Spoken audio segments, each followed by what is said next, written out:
Hi friends, இன்றைக்கி evening வந்த உடனே செடிலாம் கொஞ்சம் வாடி இருந்தது. கடகடன்னு அதுக்கு ஃபுல்லாக தண்ணி ஊற்றினேன். எனக்கு ஃபுல்லாக மணி பிளான்ட் தான் வச்சுருக்கேன். வேறு செடி வச்சோம்னா நமக்கு அதை பார்த்து பார்த்து வளர்க்கணும்.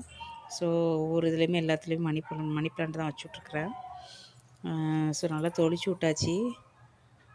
பார்க்கவே கொஞ்சம் நல்லா இருக்குது. ரொம்ப நாள் ஆச்சு இந்த மாதிரி தண்ணி ஊற்றி அதுக்கு.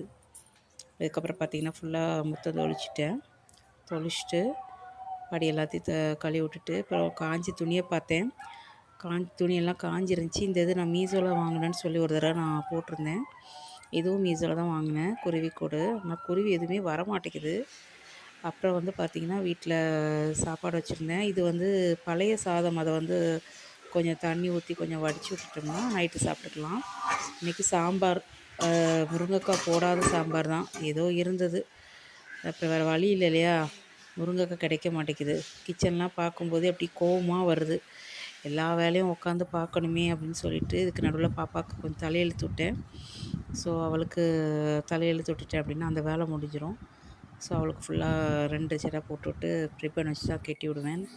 அதுக்கப்புறம் காலையில் பார்த்திங்கன்னா கருவேப்பிலையும் கொஞ்சம் கொத்தமல்லியும் தண்ணியில் அலசி காய வச்சுட்டு போயிருந்தேன். ஈவினிங் பார்த்தோன்னா கொஞ்சம் ட்ரை ஆகிடும். நமக்கு எண்ணெயில் போடும்போது டப்ப டப்பன்னு வெடிக்காது. அதுக்காக கழுவி நம்ம ஃப்ரிட்ஜுக்குள்ளே வச்சுருவேன் நான். தேவைப்படும் போது நம்ம அப்படியே எடுத்து கூட நம்ம போட்டுக்கலாம் இல்லையா. ஸோ வெடிக்காமல் இருக்கும் அப்படிங்கிறதுக்காக தான் நான் அந்த மாதிரி பண்ணுவேன். வெயில் இருந்துச்சு அப்படின்னா வெயிலில் வச்சுருவேன். அப்புறம் பார்த்திங்கன்னா விளக்கு பொருத்தி சாமி கும்பிட்டாச்சு. இன்றைக்கி செவ்வாய்க்கிழமை அப்படிங்கிறதுனால சாமி பாட்டு டிவியில் ஓடிக்கிட்டு இருக்குது. அப்புறம் பார்த்திங்கன்னா பாத்திரம் அப்படியே கிடக்குது.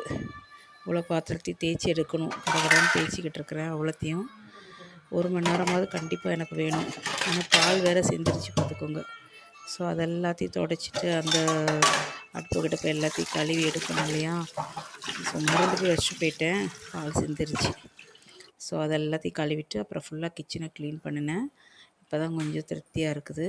இப்போ குளிச்சுட்டு ரெடி ஆகிட்டேன். தேங்க்யூ.